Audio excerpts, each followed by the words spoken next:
Assalamualaikum warahmatullahi wabarakatuh. Apa kabar siswa Indonesia sekalian? Pada kesempatan kali ini, saya akan menyampaikan materi terkait dengan kalor dan perpindahannya, di mana materi ini dipergunakan untuk siswa kelas 10 SMK, terutama jurusan perhotelan dan pariwisata.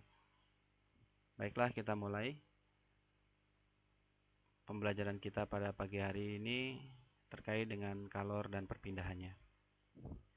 Di sini saya sudah menyampaikan, tertulis di sini pengertian dari kalor.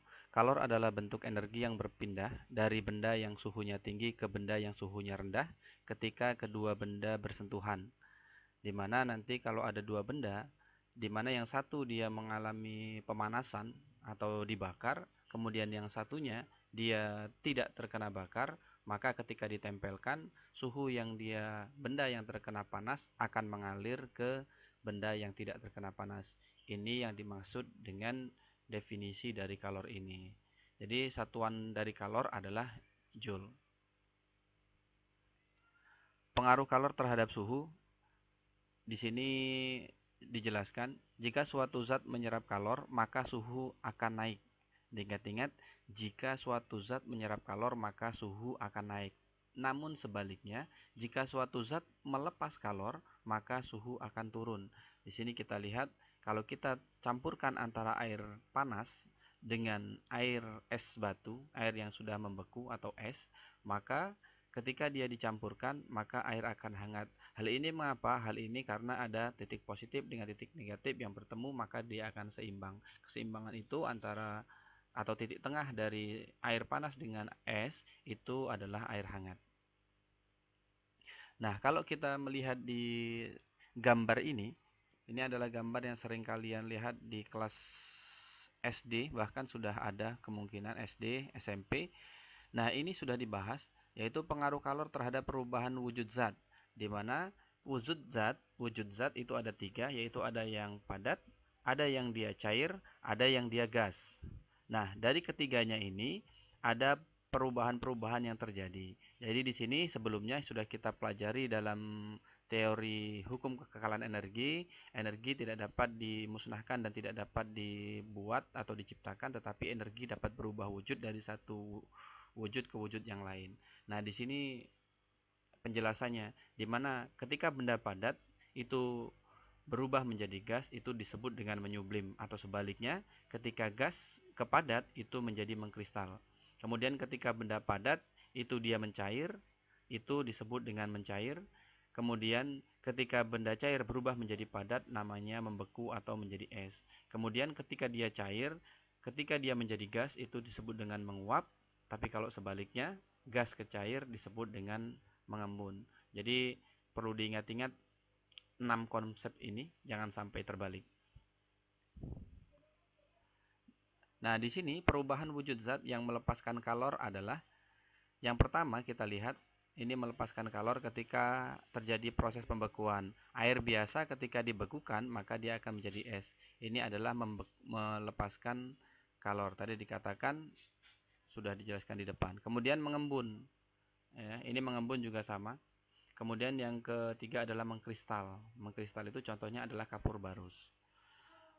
Kemudian perubahan wujud zat yang memerlukan kalor itu adalah di sini ada mencair atau melebur. Jadi dari dingin menjadi biasa, kemudian menguap, kemudian menyublim. Ini ada menyublim. Kalau kita menyublim ini contohnya adalah kapur barus yang kita letakkan di lemari, maka lama-kelamaan dia akan habis. Itu contoh dari perubahan wujud zat yang memerlukan kalor.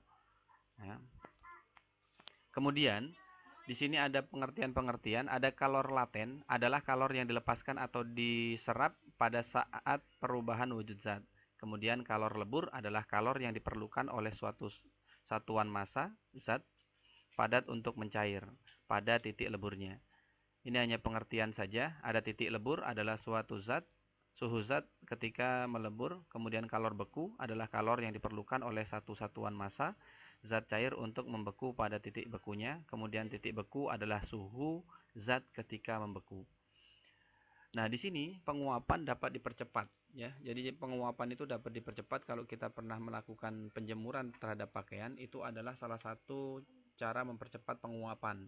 Penguapan itu berarti apa? Ada cair di dalam benda tersebut dan dia nanti lama-kelamaan akan menguap.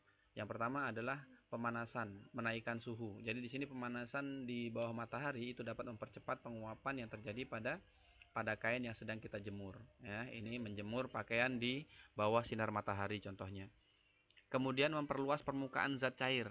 Jadi ketika kopi kita panas, ini yang pertama, kopi kita panas, untuk mempercepat pendinginan maka diperlukan area yang lebih luas, yaitu kopi panas dituangkan di atas cawan atau ini biasanya tempat apa ini ya, tatakan dari gelas itu dituangkan, maka air kopi yang dia awalnya panas menjadi lebih cepat dingin. Kemudian yang kedua, itu sama dengan yang tadi, pakaian basah dijemur dengan cara direntangkan atau diperluas permukaannya, maka dia akan lebih cepat kering. Kemudian yang ketiga adalah mengalirkan udara di atas permukaan zat cair atau mengurangi tekanan udara pada permukaan zat. Contohnya adalah meniup atau mengipas ya. Jadi kalau kita selain dituangkan di bawah, bisa juga dengan cara dikipas. Ditiup tidak dianjurkan karena setiap kita meniup air panas maka akan keluar zat racun yaitu karbon dioksida yang dapat mempengaruhi kesehatan tubuh. Jadi lebih baik dikipas. Kemudian mendidih. Zat cair dikatakan mendidih jika gelembung-gelembung uap terjadi di seluruh zat cair dan dapat meninggalkan zat cair. Di sini ketika dia akan menguap, sebelum menguap itu akan ada mendidih. Jadi mendidih itu adalah ketika terjadi proses gelembung-gelembung udara di atas air akibat terkena panas pada bagian bawah. Titik didih dipengaruhi oleh tekanan udara di atas permukaan zat cair dan jenis zat. Kalau kita lihat di sini, ini ada air. Awalnya dia biasa, ada udara. Ini menguap ya. Hanya menguap saja, contohnya air laut yang dia terkena sinar matahari, maka air yang ada di air laut tersebut akan menguap tapi tidak terlihat. Kemudian untuk yang mendidih itu adalah ketika air diberi panas yang cukup panas di bagian bawah, maka dia akan ada gelembung-gelembung udara dan nantinya dia juga akan menguap akibat dari panas yang berada dari bawah. Nah, ini perpindahan kalor. Perpindahan kalor, kita ketahui ada 3 perpindahan kalor di situ. Yang pertama adalah konduksi, yang kedua konveksi, dan yang ketiga adalah radiasi. Apa itu konduksi? Konduksi adalah perpindahan kalor melalui suatu zat tanpa disertai perpindahan partikel-partikel zat tersebut. Apa contohnya? Contohnya adalah ketika kita memegang logam, atau kalau kita pernah menggoreng gorengan, atau menggoreng ikan dan sebagainya, itu kita menggunakan spatula. Nanti spatula itu akan mengalami pemanasan ketika kita terus-menerus menggoreng di atas minyak. Jadi lama-kelamaan spatula yang dia berbahan dari besi, maka dia nanti awalnya di sini yang dia dikasih panas, maka dia akan mengalir merambat melalui gagang besi tersebut. Walaupun dia tidak disertai perpindahan partikel-partikel. Jadi partikelnya tidak berpindah, tapi hanya panasnya yang dia merambat sampai ke ujung tangan. Itu adalah contoh konduksi yang pertama. Nah, kemudian untuk masalah konduksi ini ada dua bahan di mana ada bahan yang dia penghantar kalor yang baik atau yang disebut dengan konduktor. Jadi bahan ini dia sangat baik ketika kita panaskan nantinya akan ikut panas ke bagian ujung tangan. Apa itu? Yang pertama adalah besi, yang kedua adalah baja, yang ketiga adalah kuningan, yang keempat adalah tembaga dan seterusnya. Masih beberapa, masih banyak, tapi di sini saya contohkan hanya 4. Ya, ada seng, ada aluminium dan seterusnya.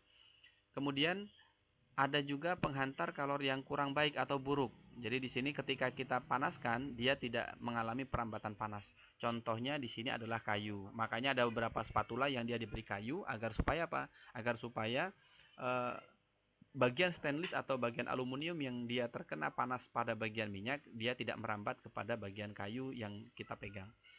Ada kaca, ada wall, ada kertas dan ada plastik. Ya, itu tidak menghantarkan panas. Kemudian yang kedua, yaitu konveksi. Konveksi adalah perpindahan kalor melalui zat disertai perpindahan partikel-partikel zat tersebut. Jadi di sini kalau tadi tidak disertai oleh partikel-partikel zat yang konduksi, sedangkan yang konveksi dia melalui zat disertai perpindahan partikel-partikel zat tersebut.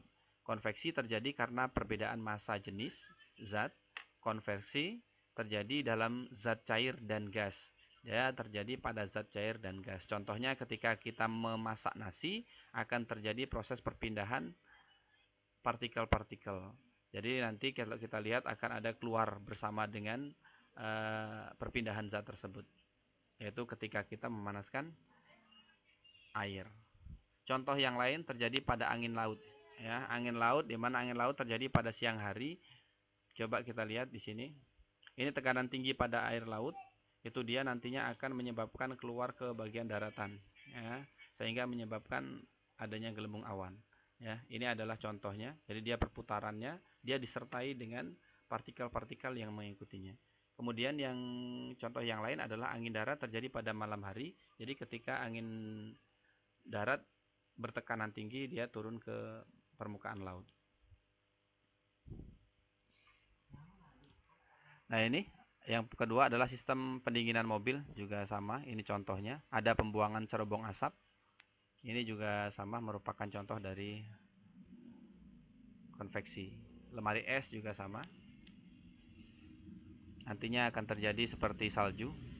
Kemudian radiasi atau pancaran adalah perpindahan kalor tanpa zat perantara atau medium. Contohnya adalah sinar matahari sampai ke bumi melalui radiasi. Jadi di sini adalah contohnya adalah sinar matahari yang dia terasa panas ketika kita berada di bumi dan dia tidak tertutup oleh sesuatu. Itu radiasi.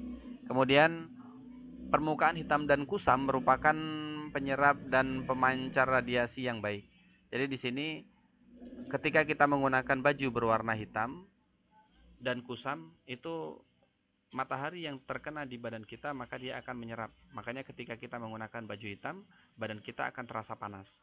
Sedangkan permukaan putih dan mengkilap merupakan penyerap dan pemancar radiasi yang baik. Jadi di sini dia ketika dia terkena putih, baju kita putih, maka dia akan memantulkan cahaya kembali.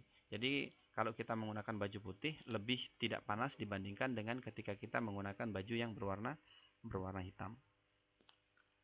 Ini ada beberapa pemanfaatan kalor dalam kehidupan sehari-hari. Yang pertama adalah panci masak. Kalau kita lihat di sini, panci masak ini ada bahan isolatornya. Bahan isolatornya ada dua. Yang pertama adalah pegangan untuk membuka tutup. Yang kedua adalah pegangan untuk mengangkat. Jadi di sini dia menggunakan bahan isolator.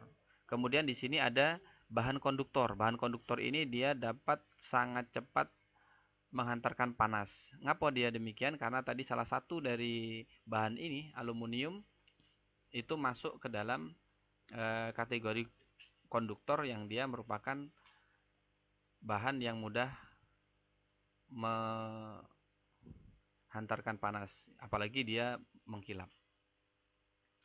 Ini juga sama, ada termos.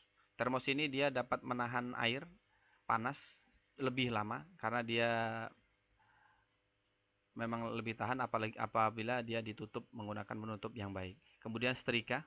Setrika ini merupakan konduktor dan ini juga dikasih isolatornya agar supaya tidak terkena panas, yaitu berupa bahan plastik. Oke, demikianlah materi kita pada kesempatan kali ini terkait dengan konduktor, isolator, kemudian radiasi. Dan intinya kita tadi bahas adalah tentang kalor dan perpindahannya atau perubahannya. Demikian, semoga bermanfaat. Saya akhiri. Assalamualaikum warahmatullahi wabarakatuh.